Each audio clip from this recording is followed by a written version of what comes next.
Hi everyone, I'm Dr. Z. I'm a clinical psychologist specializing in transgender care. Welcome to my channel. Today I'd like to address all of you who are out there in a relationship, any type of relationship, however you define it. And I want to address those of you who did come out in a relationship. And as a result of coming out, here you are, you came out to your partners, you came out to your loved ones, and what you were expecting by coming out is that all of this pressure is going to be lifted off. All of this anxiety is going to go away. And you were hoping that you will be able to get some breathing room to be able to deal and do something with your gender dysphoria. And as a result, some of you may have felt the opposite. Some of you may have actually felt now completely lost, alienated, and may actually feel as if you're feeling much more dysphoria and much more stagnation about your situation than you did prior to coming out. So I'd like to explain to you why you may feel this way and why this tends to happen. This video actually came out of me working with an individual client of mine, and if you're watching it, thank you so much for this idea, where we discussed just exact same scenario. So to elaborate more on the scenario, it's for people who are in a relationship and you realize you are transgender and you realize you've been dealing with gender dysphoria for many number of years. And you realize that you need to do something about your gender dysphoria, whether that is seeking social transition or medical transition or surgical transition or any form of transition at all, whatever that may mean to you. And so you decide one day that you're now ready to come out and to tell your partner. And maybe your partner is somebody you've been married to. Maybe your partner is somebody you've been in domestic partnership with. Maybe your partner is just somebody that you've been with for some time. So you decide that now is the time and you feel ready to sit down with them and let them know what you've been struggling with.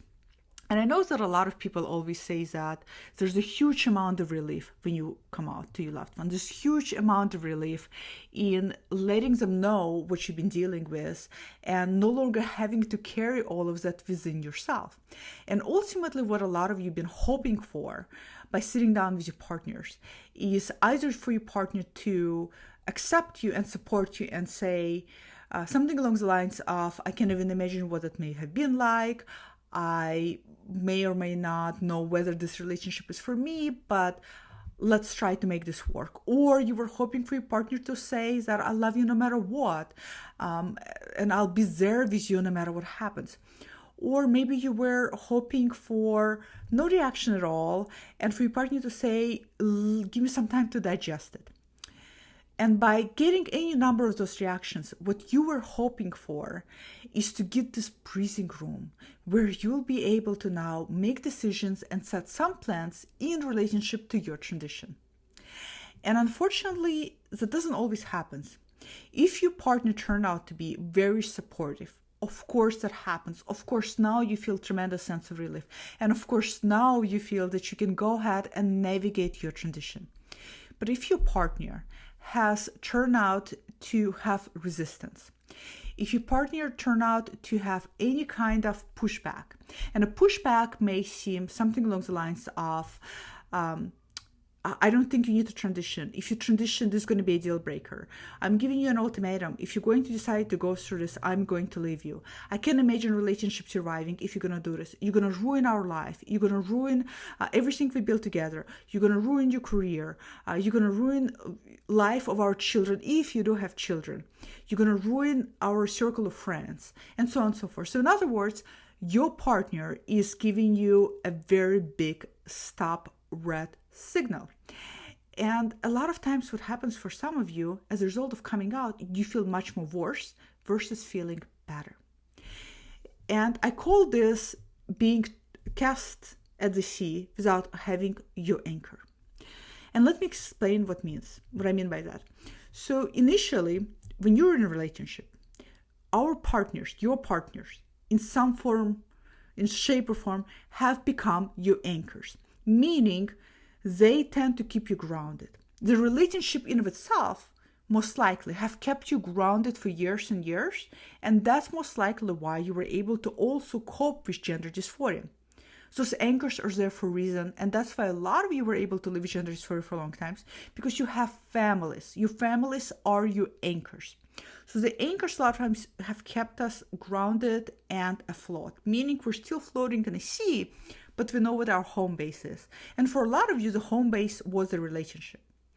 Now, when you come out to your partners and you tell your partners that you identify as transgender and that you want to transition, and if your partners give you a big red stop sign, it is analogous to your partners yanking the anchor away. And when the anchor is being yanked, your ship is now orbiting big wide ocean all by itself without that grounding anchor. That's why you feel lost. That's why you feel ungrounded. That's why you feel more dysphoric, because you have no sense of direction. That's why you feel like you're orbiting a sea without any navigation and you have no idea where you're going to go or where you're going to end up being. That's because you have temporarily lost your anchor. And what that means is that you have an opportunity now to reevaluate what your anchor means to you, to reevaluate how you can be an anchor to yourself and how you can anchor yourself in your life. It's always very, very essential and always very good for us to be anchors to ourselves, because this type of things happen. Relationships don't work out. Things fall apart. Divorces happen. Breakups happen. People lose each other. So when we put all our eggs in one basket and become so dependent on particular anchor, it becomes very difficult when we lose it. And that's when we end up orbiting the sea alone without any navigation. And that's why when you come out to your partner and your partner is not being supportive or indicating any kind of resistance, instead of feeling better, you're going to feel worse. Instead of feeling relief, you're going to feel even more dysphoria. Because now you're stuck in this juxtaposition of being lost, orbiting the sea all by alone, so you feel even more alienated, and you're also feeling like you have no idea where you're going to go because you're not ready to leave your partner. You don't want to leave your partner. You love your partner. Maybe you care about your partner. Maybe there's commitment there. Maybe there's investment there. But in other words, you're not ready to give up this relationship. But yet you also have to commit to yourself. So you're splitting between two different commitments. And that's very challenging and very difficult. And that's where hopefully maybe you can get couples therapy or couples counseling where somebody can work with both of you in hopefully finding a merger that can merge both of your lives together.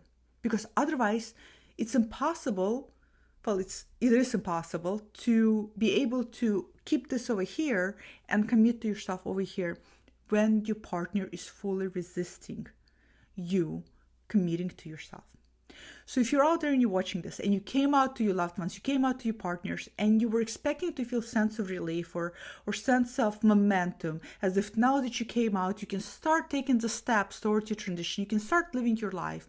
And instead you feel alienated, alone, and without a sense of your home base, without a sense of your anchor.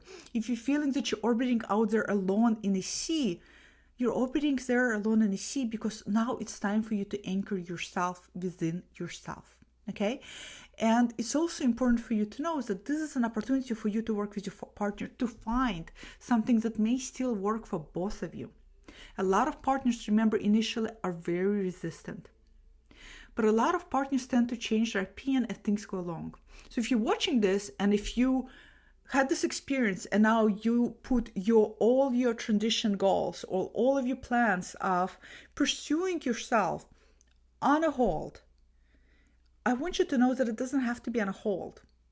It's all about having the dialogue and having the discussion and massaging that muscle of, look, this is happening to me. We're committed to each other, but this is happening to me and we have to find a way to make it work. And sometimes you can't. And a lot of times you can. This is why I do videos on interviews. A lot of people are in relationships. A lot of people have found new relationship. It's to show you guys that relationship post-transition happen. Relationships within transition also do happen. Some partners are resistant and then eventually they become much more flexible and some don't. But it's an opportunity for you to anchor yourself within yourself. Otherwise, you're going to always learn how to depend on something else other than yourself. So comment below, let me know if this has happened to you, if you came out to your loved ones and instead of feeling relief and feeling a sense of direction and feeling a sense of momentum, you actually felt alienated and alone, and you felt as if now you're experiencing even more dysphoria because you feel you can't do anything about it. Comment below, let me know. I love reading your comments, and I'll see you guys all next time. Bye.